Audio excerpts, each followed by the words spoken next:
হাঁসের মাংস অনেকেরই প্রিয় খাবার। আজকে আমি সম্পূর্ণ ঘরোয়া উপায়ে গন্ধ ছাড়া হাঁসের মাংস রান্না করে দেখাবো। এর জন্য নিয়েছি পেঁয়াজ কুচি, আদা রসুন বাটা, হলুদ, মরিচ, ধনিয়া, জিরা গুঁড়া, আর এখানে তেজপাতা, দারচিনি, এলাচ, লং, শুকনো মরিচ। এখানে নিয়েছি 3টি রসুন। এখন একটি পাতিলে ধুয়ে রাখা হাঁসের মাংসগুলো দিয়ে দিচ্ছি। এখানে আমি 2 কেজির মতো হাঁসের মাংস নিয়েছি। এরপর দিয়ে দিচ্ছি পেঁয়াজ কুচি, 1 কাপ পরিমাণ আদা রসুন বাটা, আদা রসুন একসাথে পেস্ট করে নিয়েছি। এরপর দিয়ে দিচ্ছি সবগুলো গরম মশলা, এরপর দিচ্ছি গুঁড়ো মশলা, পরিমাণ মতো লবণ।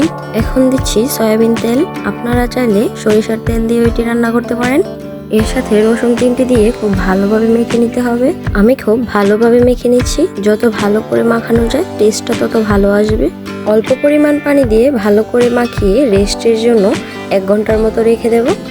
1 ঘন্টা পর রান্না করার জন্য চুলায় আমি হাঁড়িটাকে বসিয়ে দিচ্ছি। চুলার আঁচটাকে মিডিয়াম রেখে আমি কিছুক্ষণ জাল করে নিচ্ছি। খুব ভালো করে মাংসগুলোকে কষিয়ে নিতে হবে। হাঁসের মাংস রান্না করতে হলে খুব বেশি সময় নিয়ে ভালোভাবে কষিয়ে হাঁসের মাংসটাকে রান্না করতে হবে। এর ফলে হাঁসে থাকা গন্ধ গন্ধ ভাবটাও থাকবে না।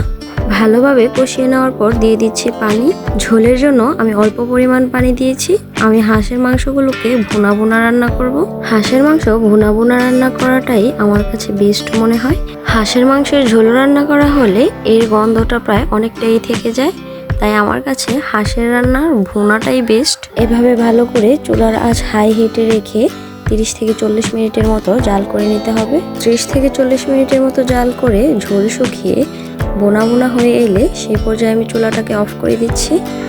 এরপর চুলা থেকে নামিয়ে পরিবেশন করে নিচ্ছি। এভাবে হাঁসের মাংস রান্না করে খেয়ে কেমন হয়েছে অবশ্যই কমেন্ট করে জানাবেন। রেসিপিটি ভালো লাগলে অবশ্যই চ্যানেলটি সাবস্ক্রাইব করে পাশে থাকবেন। ধন্যবাদ।